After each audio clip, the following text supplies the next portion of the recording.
Hello and welcome to बिटनिंग। साथ में मिलकर शुरू करते हैं जिंदगी की दूसरी इनिंग। बहुत सारे लोग मैं जानता हूं कि इस किताब को इंग्लिश में अगर पढ़ भी लेंगे तो समझ नहीं पाएंगे, कुछ टेक्निकल टर्म्स नहीं समझ पाएंगे। बहुत सारे लोग ऐसे भी होते हैं जो किताब पढ़ना ही नहीं चाहते, वो चाहते हैं कि किताब की समरी हमें किसी फॉर्म में मिल जाए। तो मेरा ऑब्जेक्टिव यही था। आई एम वेरी सॉरी, खासकर उन लोगों के लिए मैं माफी मांगना चाहता हूँ जिन्होंने मेरे 4-5 चैप्टर ऑलरेडी देख चुके हैं। तो सीरीज की अगर आप पहली बार देख रहे हो तो प्लेलिस्ट मैं डिस्क्रिप्शन में डाल देता हूँ, तो आप पहले 5 चैप्टर देख सकते हो। आज हम छठे चैप्टर पे हैं। छठा चैप्टर मैं बहुत टाइम बाद बना रहा हूँ, बहुत बड़ा गैप हो गया। मैं चाहता हूँ कि मैं इस बुक को जल्दी कंप्लीट कर दूं, बट फिर वही वक्त की वजह से कर नहीं पाया। बट ये मेरे लिए मेरे दिल के सबसे करीब है। द बिटकॉइन स्टैंडर्ड किताब को जल्द से जल्द इसको पूरी बुक को कंप्लीट करना, यू नो हिंदी के अंदर चैप्टर वाइज। तो आज हम चैप्टर 6 करेंगे। चैप्टर 6 थोड़ा सा आपको ना ध्यान से सुनना है। चैप्टर 6 का जो हेडिंग है वो है कैपिटलिज्म्स इंफॉर्मेशन सिस्टम। तो कैपिटलिज्म इंफॉर्मेशन सिस्टम इस चैप्टर के अंदर क्या है? थोड़ा सा कॉम्प्लेक्स था चैप्टर। मुझे भी समझ जब मैंने इसको पढ़ा था तो मुझे बहुत समझने में थोड़ा सा वक्त लगा था। लेकिन जब इसके एंड एंड रिजल्ट को जब समझा तो बहुत बहुत इंटरेस्टिंग थॉट है। तो मैं चाहता हूँ कि आप भी इस चैप्टर को ज़रूर समझिए और आपकी काफ़ी सारी चीज़ें क्लियर होंगी। ठीक है, शुरू करते हैं। तो सबसे पहले इस चैप्टर के अंदर सैफुद्दीन अमूस, जो कि इसके ऑथर है इस किताब के, उन्होंने लिखा कि मनी जो है, मनी के 4 फेजेस होते हैं जब वो इवॉल्व होते ही। तो मनी का पहला फेज कलेक्टिबल्स होता है। मनी का दूसरा फेज जो होता है वो as a store of value इस्तेमाल होती है। तो मनी का एक बहुत बड़ा जो इम्पोर्टेंट एस्पेक्ट है वो है as a medium of exchange use होती है, और जब वो फाइनली वो as a unit of account use होती है। यूनिट ऑफ अकाउंट क्या होता है? अब देखिए कि किसी भी मनी का जो अल्टीमेट, जो उसकी फाइनल जो उसकी डेस्टिनेशन है वो है unit of account. Unit of account ये है कि आप किसी भी चीज को प्राइस के अंदर जब आप वैल्यू कर सकते हो, मतलब आप इकोनॉमी के अंदर कोई भी गुड्स एंड सर्विसेज आप प्रोड्यूस करो। हजारों लाखों तरीके के गुड्स हैं, हजारों लाखों तरीके की सर्विसेज हैं। जब एक यूनिफॉर्म तरीके से आप हर एक चीज को उस पर्टिकुलर मनी के अंदर आप उसको वैल्यू कर सको, असाइन कर सको, तो ये एक इजी हो जाता है पूरी इकोनॉमी के लिए, यू नो उसके हिसाब किताब के लिए। मतलब अगर आपको लेजर मेंटेन करना है तो आप एक सिंगल यूनिट ऑफ अकाउंट से आपको एंट्री करनी है, और आप पूरा भाई खाता मेंटेन कर सकते हो, लेन देन। और जो इकोनॉमिक प्रोग्रेस है वो अगर सोचिए, अगर अलग अलग मनी के अंदर होती, जैसे अब यूनिट ऑफ अकाउंट हमने आईएनआर को के अंदर हर चीज को वैल्यू करते हैं। तो हमें ये पता है कि हमारी ये पर्टिकुलर अगर लैपटॉप या पर्टिकुलर बैग, मोबाइल या भिंडी, तरकारी, कोई भी ऐसी जो चीज़ मार्केट के अंदर, हम उनको आईएनआर के अंदर वैल्यू कर सकते हैं, तो उससे ट्रेड करना आसान हो जाता है, लेजर मेंटेन करना आसान हो जाता है। तो ये एक बहुत बड़ा रोल होता है मनी का, which is that is called unit of account, कि आप उस मनी को असाइन कर सको, उसके अंदर वैल्यू कर सको चीज़ों को।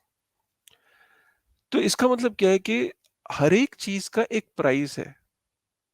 ठीक है, मोबाइल फोन का एक प्राइस है, बैग का एक प्राइस है, ये जो लाइट है इसका एक प्राइस है, एसी का एक प्राइस है, टमाटर का प्राइस है, आलू का प्राइस है। हर एक चीज का प्राइस है। अब ये प्राइस है क्या? अगर आप देखिए तो प्राइस एक इंफॉर्मेशन सिस्टम है, कम्युनिकेशन का एक टूल है। प्राइस हर वक्त आपसे कम्युनिकेट कर रहा होता है, कोई चीज आपको बता रहा होता है। आप इसको इस तरीके से समझिए कि कई बारी क्या होता है कि कोई चीज, हमने कहा ना, महंगी होगी तो अच्छी होगी, सस्ती होगी तो बेकार होगी। ये क्या है? कम्युनिकेशन है। प्राइस आपको कम्युनिकेट कर रही है, आपने उस प्राइस की के ऊपर एक अजम्पशन बनाई, एक परसेप्शन आपने बिल्ड करी। तो प्राइस एक कम्युनिकेशन टूल की तरह भी होता है। जैसे कि मैं आपको इस इस पर्टिकुलर किताब में जो एग्जाम्पल दिया है उसको मैं यूज करता हूँ, वही मैं एग्जाम्पल सेम टू सेम आपको बताता हूँ। बहुत अच्छा example by the way share किया। इसमें लिखा कि सपोज करिए कि अ, एक कॉपर है, और कॉपर का जो सबसे बड़ा प्रोड्यूसर है वो चिले है, ठीक है?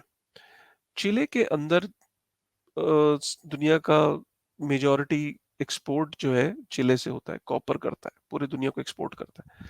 चिले के अंदर अर्थक्वेक आ जाता है और अर्थक्वेक आने की वजह से चिले की जो माइंस हैं वो बर्बाद हो जाती हैं। अब चिले की यहाँ से प्रोडक्शन नहीं हो रही है, वहाँ से माइन नहीं हो रहा है कॉपर, तो क्या होगा? जो कॉपर की जो मार्केट है, जो फ्री मार्केट है, कॉपर इंडस्ट्री, जो कॉपर इंडस्ट्री अग्री करती है उस मार्केट के ऊपर, वो जो ग्लोबल मार्केट है, जो कॉपर का रेट है उस ग्लोबल मार्केट के ऊपर, वो वहां पे जैसे ही पीछे से प्रोडक्शन कम हुई तो प्राइस जो है वो मूव किया, क्योंकि लोगों को ये लगने लगा अब चिले से कॉपर आएगा नहीं और जो बाकी जगह से वो इतनी जल्दी प्रोडक्शन हो नहीं पाएगा, तो अब कॉपर का प्राइस बढ़ेगा।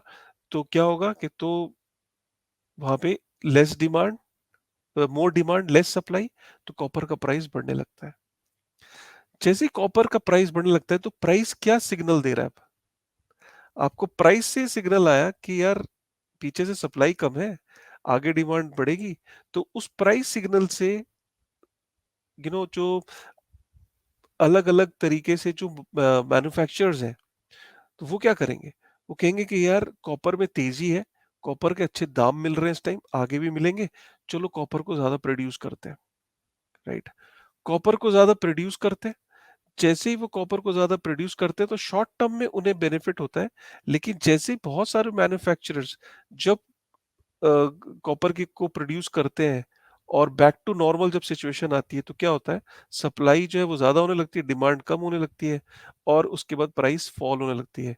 तो जब प्राइस इंक्रीज हुई तो एक कम्युनिकेशन कर रही थी, उसने मार्केट के अंदर एक सिग्नल दिया, और जब प्राइस फॉल हुआ तो उसने मार्केट के अंदर एक सिग्नल दिया। तो प्राइस एक तरीके का सिग्नल होता है पूरी दुनिया के लिए। अगर सोचिए कॉपर की मार्केट नहीं होती तो फिर प्राइस कैसे कम्युनिकेट करता? ये तभी पॉसिबल हो पाया कि जब एक एक्सचेंज के ऊपर, जब फ्री मार्केट है कॉपर की, जिसको जिसको प्योर जो मार्केट की डिमांड एंड सप्लाई है वो उसे गवर्न करती है। जो मार्केट की फोर्सेस है, जो मार्केट की डिमांड एंड सप्लाई का जो मैकेनिज्म है, वो प्राइस डिसाइड करता है कॉपर का। और कॉपर का प्राइस जो है वो कम्युनिकेट करता है कि अब कॉपर की प्रोडक्शन होनी चाहिए, कितनी होनी चाहिए, ज्यादा होनी चाहिए, कम होनी चाहिए, राइट? तो ये कॉपर का प्राइस एक कम्युनिकेशन का रोल प्ले करता है। सपोज करिए ये कॉपर की एक्सचेंज नहीं होती, ये मार्केट नहीं होती जहां पे आप ये वैल्यूएट कर सकते हैं, और हर जगह एक इंडिविजुअल, एक सेंट्रल एंटिटी होती, या कहीं पे भी आप ये एक्सचेंज नहीं होती और इंडिविजुअली सिर्फ आप कम्युनिकेट कर पाते, थ्रू कॉल, फोन करके डिस्कस करते, या आपको मैनुअली, या आपको मोबाइल पे टेक्स्ट करके आप प्राइस डिस्कवरी हो रही होती। सोचिए ना कि मार्केट ही खट गई। अब कॉपर का प्राइस जो है, प्रोडक्शन जो है, वो डिसाइड करना कितना मुश्किल है। कौन डिसाइड करेगा कि चिले चिले में कितना प्रोडक्शन का लॉस हुआ है, कब रिकवर करेगा? अलग अलग जगह जो देश है वो कैसे डिसाइड करेंगे कि कब उन्हें ज्यादा प्रोड्यूस करना चाहिए, कब उन्हें कम प्रोड्यूस करना चाहिए? जब प्राइस कॉपर की गिर रही थी तो कम प्रोड्यूस करना चाहिए, एक सिग्नल था ना।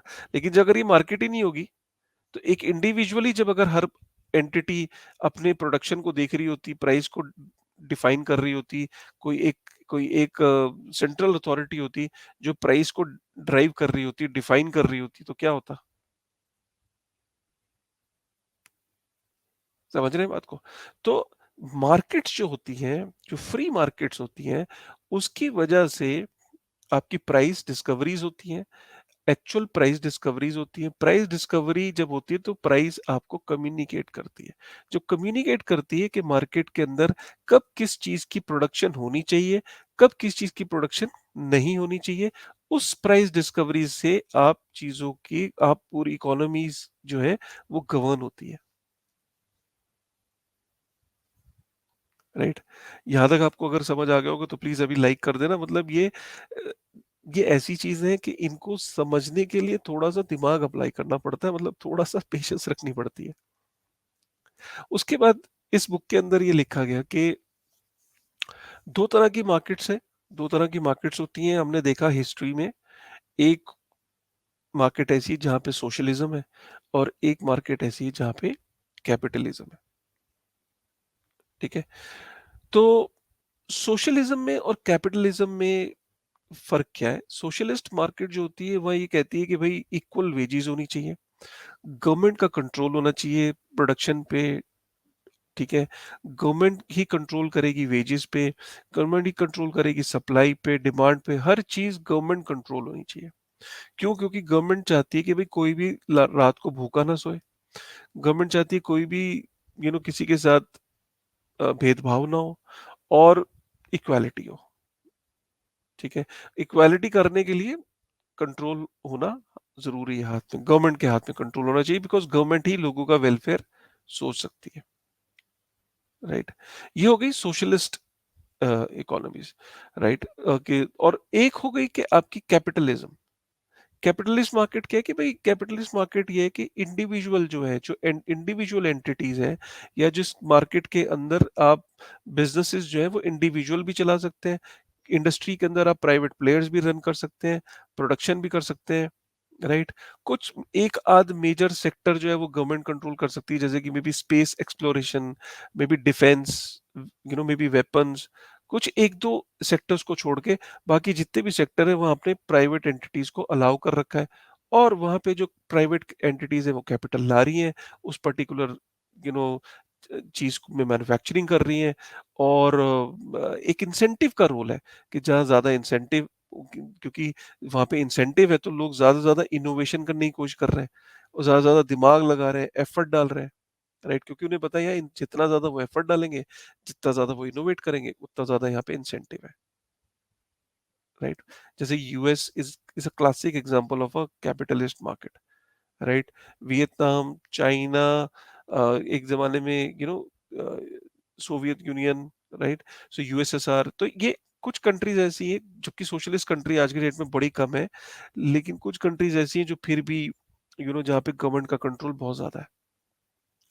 प्योर 100% सोशलिस्ट कंट्री शायद ही कोई हो। सोशलिस्ट और कैपिटलिज्म के कॉम्बिनेशन हाइब्रिड मॉडल देखा जा सकता है, right? Maybe China is one example जहाँ पे you know now they've started opening up, या कुछ सालों से कैपिटलिज्म को भी उन्होंने करा, लेकिन कैपिटलिज्म पे भी उन्होंने चेक रखा, राइट? गवर्नमेंट की इंटरफेरेंस हर इंडस्ट्री के अंदर है, may be hybrid kind of this thing, but pure socialist economy कोई नहीं, बट प्योर कैपिटलिस्ट इकोनॉमी आपको फिर भी दिख जाती है, जैसे यूएस। ठीक है? तो ये आपको थोड़ा सा क्लियर समझ में आ रहा है। अब मैं ये डिस्कशन क्यों कर रहा हूँ सोशलिज्म की, इस किताब के अंदर सोशलिज्म, कैपिटलिज्म, ये जो चीजें हैं, इसके इसका डिस्कशन मैं इसलिए कर रहा हूँ क्योंकि अ, जो कैपिटलिस्ट मार्केट है, जो कि डोमिनेंट मेजॉरिटी मार्केट्स है आज के डेट में, और कैपिटलिस्ट मार्केट्स के अंदर एक सेंट्रल बैंक होता है, राइट? कैपिटलिस्ट मार्केट गवर्न कैसे करती है, चलती कैसे, पहले थोड़ा सा इसको समझ लेते हैं। कोई भी कैपिटल मार्केट होगी, कैपिटलिज्म जहाँ पे होगा, जैसे कि यूएस है या मेजॉरिटी ऑफ कंट्रीज है, वहां पे इंटरेस्ट रेट जो है वो कैसे फिक्स होता है, राइट? इंटरेस्ट रेट को फिक्स जो करता है वो वहां पे गवर्नमेंट करती है। बेसिकली कोई भी कैपिटलिज्म वाली जो मार्केट होगी, उसके अंदर एक बंदा गुड्स एंड सर्विसेज प्रोड्यूस करना चाहता है। गुड्स एंड सर्विसेज प्रोड्यूस करने के लिए उसको फंड्स चाहिए। फंड जो है मार्केट के अंदर अवेलेबल होते हैं, लोनेबल फंड्स।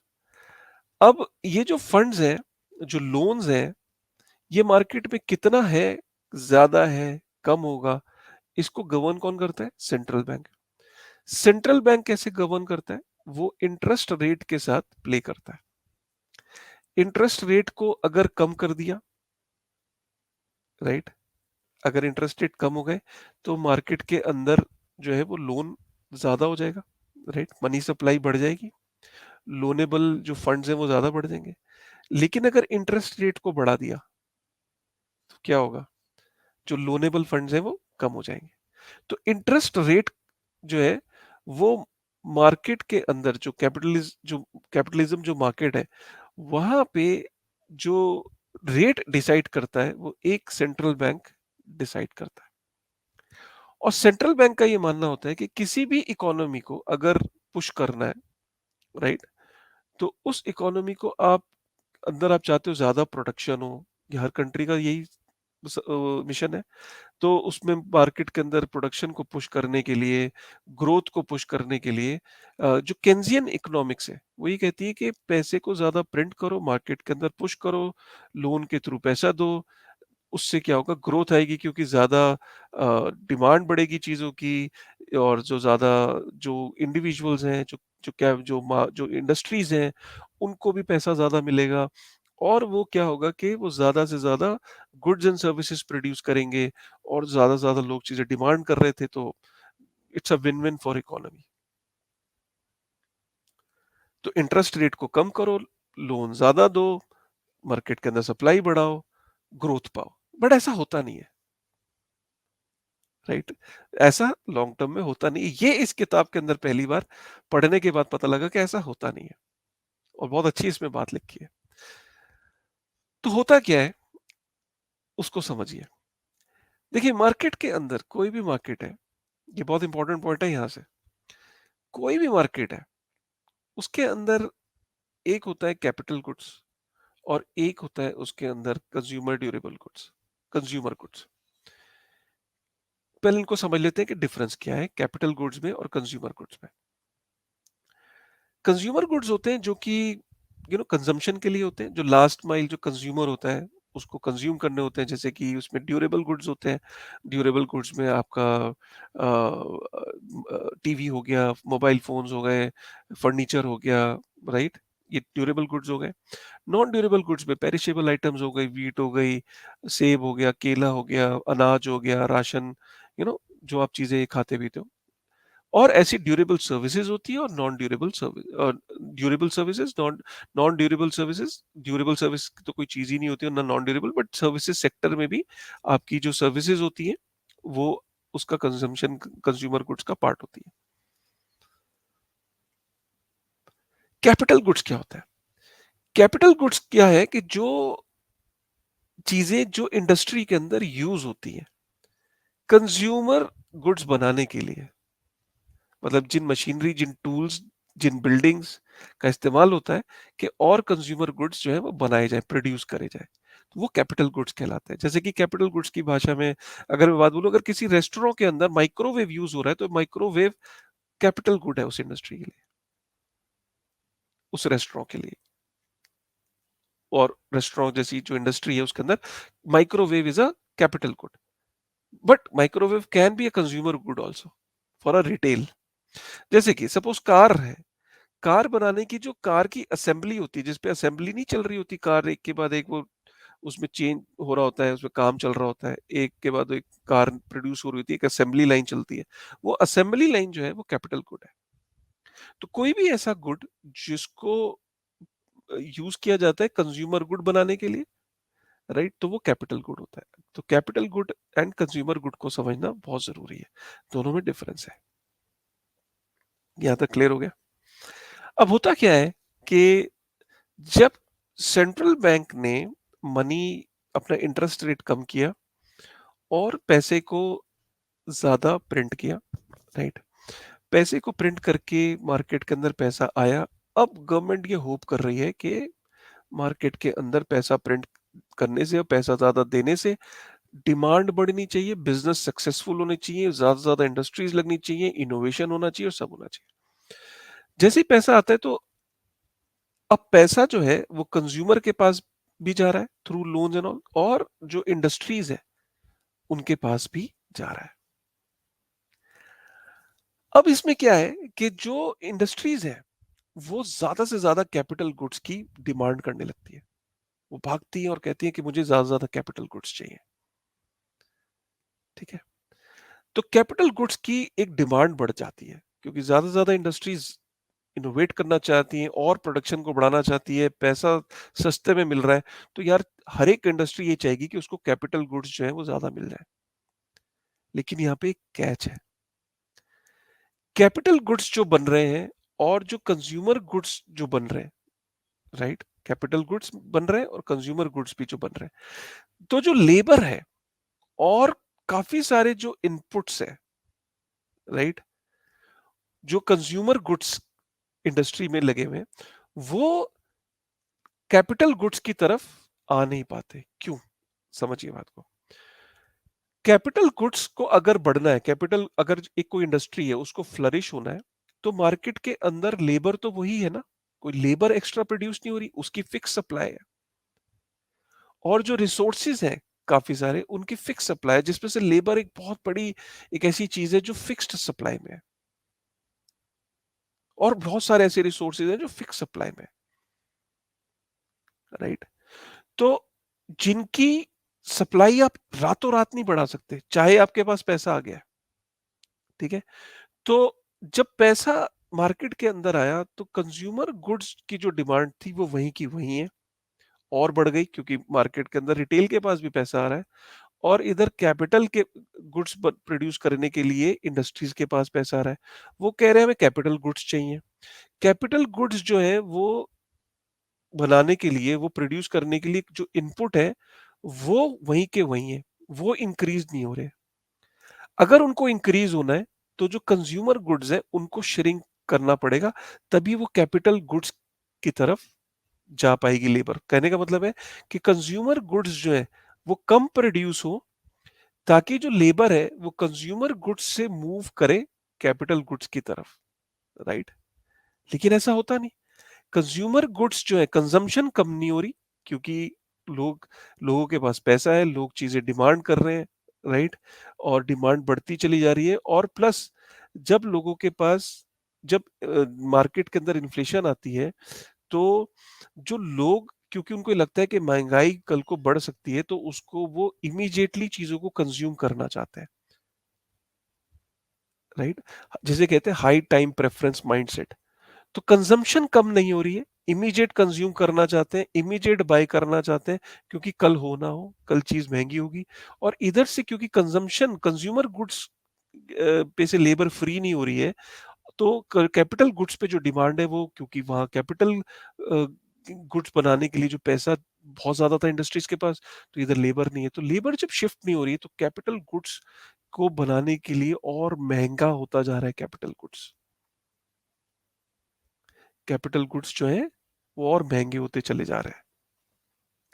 तो जब कैपिटल गुड्स महंगे होते चले जा रहे हैं, राइट, तो आपकी जो सोच थी कि आप जो है वो एक्स्ट्रा पैसा जब मार्केट के अंदर पुश करेंगे, तो बिजनेसेस जो है वो फ्लरिश करेंगे, ऐसा होता नहीं है। क्योंकि उन्हें कैपिटल गुड्स नहीं मिलते, क्योंकि कंजम्पशन वहीं हो रही होती, कंज्यूमर्स कंजम्पशन गुड्स से लेबर फ्री नहीं होती है, रिसोर्सेज फ्री नहीं होते हैं, और वो कैपिटल गुड्स की तरफ आ नहीं पाते हैं। तो जब वहां पे भी चीजों की, जब पैसा आदमी एक और उसको खींचने वाले 10, तो वहाँ प्राइस बढ़ जाती है कैपिटल गुड्स की। तो जो एडवांटेज आप सोच रहे थे कि पैसे को पुश करने से एडवांटेज मिलेगा इंडस्ट्रीज को, वो एडवांटेज मिलता नहीं। इनफैक्ट काफी सारी इंडस्ट्रीज जो है वो उस कॉम्पिटिटिव रेस में हार जाती है, क्योंकि जब कैपिटल गुड्स महंगी होती चली जाती हैं, तो इनपुट इतना महंगा हो जाता है चीजों को प्रोड्यूस करने का, कि जब वो मार्केट के अंदर इतना महंगा चीज लेके जाते हैं, तो कंज्यूमर या तो उसे निग्लेक्ट कर देता है, या वो कंपटीटिव ही नहीं रहता। इसलिए काफी सारे कारखाने बंद हो जाते हैं। इसलिए काफी सारे कारखाने बंद हो जाते हैं। और यही कारण है कि जब सेंट्रल बैंक ये सोचता है कि हम इंटरेस्ट रेट कम करके कारखाने और इंडस्ट्रीज को ग्रो कर लेंगे, मार्केट के अंदर पैसा पंप करने से ग्रो कर लेंगे, बट ऐसा होता नहीं है। इंडस्ट्रीज ज्यादा बंद होती हैं, क्योंकि कैपिटल गुड्स की डिमांड बढ़ने लगती है, और इधर से कंज्यूमर गुड्स की भी उतनी ही डिमांड है। कंज्यूमर गुड्स से लेबर फ्री होके कैपिटल गुड्स की तरफ नहीं जाती है, और कैपिटल गुड्स के महंगे होने के कारण काफी सारी इंडस्ट्रीज जो है वो उस पे ताला लग जाता है। जिसको आप रिसेशन कहते हो, वो यही था जो मैंने आपको समझाया। पता नहीं आप, मैं तो समझाने में इतना इंटरेस्टिंग और आई डोंट नो, मतलब मैं समझा रहा हूँ आपको, आपको समझ आ रहा है नहीं आ रहा है, I am sorry to say that, but this is what it is. Probably शायद वीडियो को दोबारा सुन लेना, राइट। तो ये इकोनॉमिक्स के कॉन्सेप्ट है, राइट। अब आप बोलोगे कि सर अच्छा, मतलब और क्या बताया इस किताब के अंदर? तो और इस किताब के अंदर ये बताया कि कंज के बेसिकली इस चैप्टर का मतलब समझाने का ये कि सपोज करिए कि साउंड मॉनेटरी सिस्टम में जब गोल्ड स्टैंडर्ड होता था, तब क्या चीज़ होती थी? आपका अगला सवाल ये होना चाहिए कि ये तो हो गया कि जो फियाट स्टैंडर्ड आया, जो जिसके अंदर जब करेंसी को आप जितना मर्ज़ी प्रिंट कर सको, पीछे गोल्ड की बैकिंग नहीं है। गोल्ड स्टैंडर्ड में क्या होता था? तब कैसे डिसाइड होता? तो अब तब ऐसा होता था कि पैसा आप प्रिंट नहीं कर सकते थे। जितना गोल्ड है उतना ही पैसा आप प्रिंट कर सकते हो। ठीक है? तो अब अगर वहां पे किसी को प्रोड्यूस करना है, कोई कैपिटल, कोई इंडस्ट्री है, उसको फ्लरिश करना है, उसको फंड्स की जरूरत है, तो उस टाइम पे क्योंकि कोई मैनिपुलेशन नहीं थी इंटरेस्ट रेट्स के साथ, क्योंकि इंटरेस्ट रेट जैसी कोई चीज नहीं थी गोल्ड स्टैंडर्ड पे, तो गोल्ड स्टैंडर्ड पे जो मार्केट की डायनामिक्स थे वो डिसाइड करते थे इंटरेस्ट, कि इंटरेस्ट रेट क्या होना चाहिए। मार्केट की डायनामिक्स जैसे अब गोल्ड स्टैंडर्ड में, क्योंकि लोगों का जो बिहेवियर था वो इस तरीके से था कि हमारा पैसा डेप्रिशिएट नहीं हो रहा है, तो वो आराम से खर्च करते थे। ठीक है, उनको कोई जल्दबाजी नहीं थी खर्च करने में, क्योंकि उनको पता है कि my money is not losing value, my money will continue to appreciate even if I don't do anything, right? Because the money was based on gold standard, and it was kind of just, it was a good store of value. तो हबड़ा दबड़ी नहीं थी, तो लोग were happily you know consuming things at their own pace. But अगर पीछे से industry को funds चाहिए, तो फंड्स कब मिलेंगे? कि लोग जो कंज्यूम कर रहे हैं चीजों को, वो कंज्यूम करना डिले कर दे, ग्रेटिफिकेशन जो, जैसे कि मैं आपको एक सेब दूं और मैं आपको बोलूं अगर तुम ये सेब एक दिन नहीं खाओगे तो मैं कल 2 सेब दूंगा। तो अगर आपको इंसेंटिव मैं ज्यादा दूंगा तो ही आप उस सेब को खाना बंद करोगे, अगर मैं कोई इंसेंटिव नहीं दूंगा तो आप सेब खा लोगे। तो इसका मतलब क्या है कि मैं आपकी कंजम्पशन को कम करवाऊंगा, तो आपकी सेविंग होगी, और जो सेविंग होगी फिर वो जो एक्चुअल सेविंग है मार्केट में, वो saving is the available fund, available loanable funds to produce capital goods. Industry को जो पैसा चाहिए, तो मतलब जब आप, मार्केट डिसाइड करती थी कि अगर ये rate of interest I will be giving you, so the people use to defer their consumption future की, कि यार चल छोड़ अभी कम कंज्यूम करते हैं, तो वो डेफर कर दी कंजम्पशन। कंजम्पशन को डेफर करके जो जो सेविंग्स है, जो उसने जमा करी बैंक में, वो saving is exactly that loanable amount, right? तो मार्केट में जो आप लोन देते थे, इशू करते थे, वो एग्जैक्टली सेविंग्स के बराबर होती थी। जितना लोगों ने अपनी कंजम्पशन को छोड़ा और पैसे को सेव किया, उतना ही पैसा मार्केट में लोन के लिए दिया। और जब वो मार्केट में लोन के लिए गया, तो जिस इंडस्ट्री के पास वो पैसा मिला, उस इंडस्ट्री में एक कारखाने वाले ने, जब वो मार्केट के अंदर कैपिटल गुड्स लेने गया, तो उसे आराम से मिल गई। क्यों? क्योंकि जो कंज्यूमर कंज्यूम कर रहा था, उसने कंजम्पशन जब कब कम करी, तो कंज्यूमर गुड्स जो थे वो नीचे आ गई मार्केट। कंज्यूमर गुड्स कम प्रोड्यूस हो रहे थे, लेबर फ्री हो गई वहां से। लेबर फ्री होने के बाद वो कैपिटल गुड्स की तरफ चली गई, क्योंकि वहां डिमांड ज्यादा हुई। तो इसका मतलब क्या है? लोगों ने कंजम्पशन अपनी कम करी, पैसा सेव किया, वो जो सेव किया वो आगे लोन में इंडस्ट्रीज को दिया, कंजम्पशन मार्केट कम हुई, कैपिटल गुड्स की मार्केट ऊपर हुई, लेबर कैपिटल गुड्स की तरफ चली गई।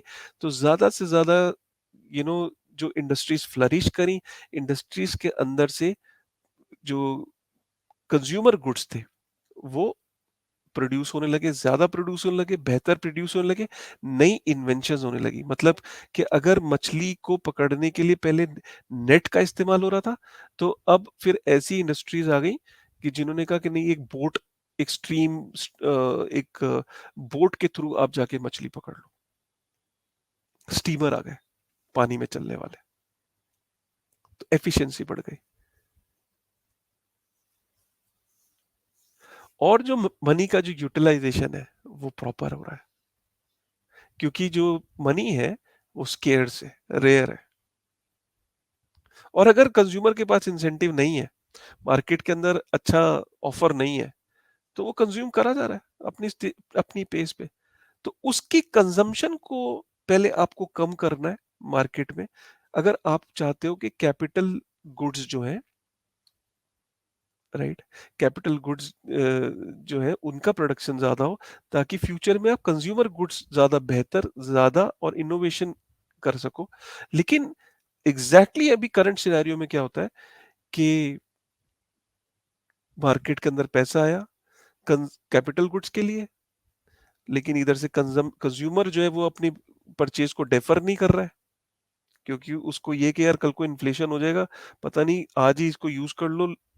हाई टाइम प्रेफरेंस माइंडसेट का है, कंजम्पशन आज ही कर लो। I am not delaying my consumption, कल हो ना हो, कल पता नहीं महंगा हो, आज ही कर लो, लोन ले लो, अभी कर लो। यही तो देख रहे हो आप सिस्टम में। तो कंजम्पशन कम नहीं हुई, लेकिन गोल्ड स्टैंडर्ड में कंजम्पशन कम हो जाती थी, और उतना ही पैसा जो सेव होता था वही लोन के लिए अवेलेबल होता था।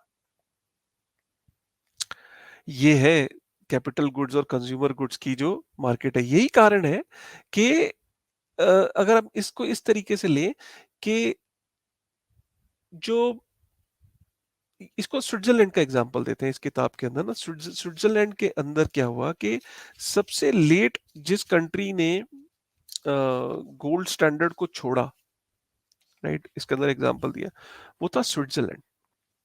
स्विट्जरलैंड ने 1992 तक गोल्ड स्टैंडर्ड पे था, तो 1992 तक उसका जो अनएम्प्लॉयमेंट रेट था वो भी 1% था। जैसे ही उसने 1992 में गोल्ड स्टैंडर्ड को छोड़ा, अब अनएम्प्लॉयमेंट रेट 1% का मतलब क्यों है? क्योंकि इंडस्ट्री फ्लरिश कर रही थी और कारखाने बंद नहीं हो रहे थे, क्योंकि कैपिटल गुड्स जो जो थे वो अवेलेबल हो रहे थे, कंपिटिटिव प्राइस पे थे, और मार्केट के अंदर जो है वो फ्लरिश कर रहे थे, राइट, इनोवेशन हो रही थी, राइट। लेकिन जैसे 1992 के अंदर कैपिटल गुड्स मार्केट में ये गोल्ड स्टैंडर्ड से हटे, उसके बाद वही पैसे का इन्फ्लक्स हुआ, मार्केट के अंदर बाढ़ आ गई, कैपिटल गुड्स की डिमांड बढ़ गई, महंगे हो गया कैपिटल गुड्स, और इधर से कंजम्पशन कम नहीं हुई। तो स्विट्जरलैंड के अंदर 1992 के बाद कभी भी 2% से नीचे इन्फ्लेशन, 2% से नीचे अनएम्प्लॉयमेंट नहीं आई, 5% तक पहुंच गई थी अनएम्प्लॉयमेंट। अनएम्प्लॉयमेंट तब होती है जब कारखाने बंद होते हैं, राइट। तो ये इस पूरे सिस्टम के अंदर, इस पूरे चैप्टर के अंदर ये बताने की कोशिश करी गई कि जो प्राइस है वो फ्री मार्केट्स डिसाइड करती है। जैसे कॉपर का मैंने आपको एग्जांपल बताया कि फ्री मार्केट नहीं होती तो प्राइस कम्युनिकेट कैसे होता है कि कितना प्रोड्यूस करें और कितना ज्यादा करें और कितना कम करें। इंटरेस्ट रेट्स को भी फ्रीली डिसाइड होना जरूरी है अगर मार्केट्स को प्रॉस्पर करना है। ये सेंट्रल बैंक का काम नहीं होना चाहिए, ये एक ये जो काम है ये एक फ्री मार्केट्स का काम होना चाहिए, बिकॉज फ्री मार्केट्स के अंदर अगर प्राइस डिस्कवरीज होंगी तो that will be beneficial. But ये कहना आसान है, बट मुझे नहीं लगता, और इस बुक के अंदर भी लिखा है कि ये केन्जियन इकोनॉमिक्स के अंदर ये थ्योरी है कि ये सेंट्रल बैंक्स जो है वो ग्रोथ तभी आ सकती है इकोनॉमी के अंदर जब सेंट्रल बैंक का बहुत बड़ा उसमें रोल होता है, और वो सेंट्रल बैंक्स जो है वो मार्केट की जो मनी सप्लाई है उसको जब वो मैनेज करते हैं तब ग्रोथ आती है। और उनका कहने का मतलब ये कि अगर रेट्स लो करते हैं तो यू नो मार्केट के अंदर ग्रोथ पुश करते हैं, और शॉर्ट टर्म में ग्रोथ पुश भी होती है। लेकिन जो रियलिटी में जो बेस है, जो रियलिटी में अगर आप देखें तो कैपिटल वेस्ट हो रही है, क्योंकि कारखाने बंद होते हैं, जो लोन लेके बंद होते हैं, डिफ़ॉल्ट करते हैं, क्योंकि कैपिटल गुड्स जो है वो महँगे होते चले जा रहे हैं, प्रोडक्शन महँगी होती चली जा रही है और इधर से कंज़म्पशन कम नहीं हो रही है। तो जो मार्केट के अंदर लेबर है, रिसोर्सेज़ हैं, वो मूव नहीं कर रही है, जो मैंने आपको पूरा ये सब बताया। तो इसका ओवरऑल कुछ शॉर्ट टर्म में इसका इफ़ेक्ट नहीं आता है, बट लॉन्ग टर्म में over the period of time, some decades, जो अंडरलाइंग जो वैल्यू है वो इरोड हो रही है। तभी आप देखो कि डेट बढ़ता चला जा रहा है, बढ़ता चला जा रहा है, राइट? और इंडस्ट्रीज भी क्रैश कर रही हैं, right? So the number of companies which are dying, debt जो है, डिफॉल्ट जो है, ये सब चीजें बढ़, एनपीएज है, ये बढ़ते चले जा रहे हैं। और ये किसी एक पर्टिकुलर स्पेसिफिक कंट्री की बात नहीं हो रही है, ये एक ओवरऑल ग्लोबल जो सिनेरियो है, चाहे यूएस है, कैपिटलिस्ट मार्केट्स हैं, जहाँ सब जगह इनफैक्ट सेंट्रल बैंक ही डिसाइड करता है। बट क्या सेंट्रल बैंक शुरू से था? नहीं। देयर वाज अ टाइम जब there was no central bank and the interest rates used to get decided by the market forces. Are you getting me? क्या day one से ऐसा होता था? नहीं, डे वन से ऐसा नहीं होता था। So this is the crux of this chapter. I am very sorry once again, 36 minute का आपने वीडियो हो गया है, बट इसको समझाना, और ये किताब बड़ी इंपॉर्टेंट है। आई डोंट नो, मतलब द बिटकॉइन स्टैंडर्ड, जल्दी फिनिश करना चाहता हूँ इस किताब को, लेकिन नहीं हो पाता है। सॉरी फॉर दैट, लंबा वीडियो है, sorry for that also. But कुछ चीजें थोड़ा सा ना डेप्थ में ही जाके समझाई जाती है, राइट? और आज बेटनिंग का सेकंड बर्थडे भी है, इनफैक्ट मेरा भी बर्थडे है। तो कई बार ये लोग ये कहते हैं कि सर गिव अवे कर दो। ऑनेस्टली स्पीकिंग, मेरे पास गिव अवे करने के लिए कुछ नहीं है यार। मैं कोई इतना बड़ा यूट्यूबर नहीं हूँ। मेरे पास गिव अवे करने के लिए सिर्फ नॉलेज है, इंफॉर्मेशन है, कुछ मेरी खुद की एनालिसिस, कुछ किताबों से, राइट, कुछ मेरा एक्सपीरियंस। इकोनॉमिक्स में तो मेरा एक्सपीरियंस क्या होगा, वो किताबें पढ़ के ही आता है। लेकिन मेरे पास गिव अवे करने के लिए सिर्फ नॉलेज और इन्फॉर्मेशन है। और आज, क्योंकि बर्थडे है मेरा भी और बिटेनिंग का भी, तो आज मैं ये इन्फॉर्मेशन स्पेशली चैप्टर 6 बनाना चाहता था। मैंने कहा यार आज ट्रू अच्छी इन्फॉर्मेशन दी जाए। उम्मीद करता हूँ कि आपको ये वीडियो जो कि दिल से बनाया है, आपको पसंद आया होगा। कमेंट करके अपने भाव ज़रूर प्रेज़ेंट करिए। हो सकता है आपको कुछ चीज़ें अभी समझ ना हो सकता है कुछ आपके सवाल रह गए हों। कमेंट करिए उसे। उनको आगे मैं कभी किसी फ़ोरम में किसी दिन ले लूँगा, लेकिन फिर भी आपको एक बेसिक अंडरस्टैंडिंग ज़रूर बनी होगी आज आपकी। और मैं चाहता हूँ कि आप और पढ़िए कैपिटल गुड्स, कंज़्यूमर गुड्स के बारे में, राइट? और इन चीज़ों के बारे में पढ़िए तो आपको ज़्यादा से ज़्यादा नॉलेज और गेन होगी। चलिए, और मैं तो कहता हूँ चैप्टर 6 खुद जाके आप बिटकॉइन स्टैंडर्ड का पढ़ेंगे तो और आपकी अंडरस्टैंडिंग बढ़ेगी, राइट? क्योंकि बहुत बड़ा चैप्टर है, उसको मैंने सिर्फ 36 मिनट में कवर किया, बट जब आप पढ़ने बैठेंगे तो और लंबा है वो समझने में। चलिए, with this thought, thank you very much यार।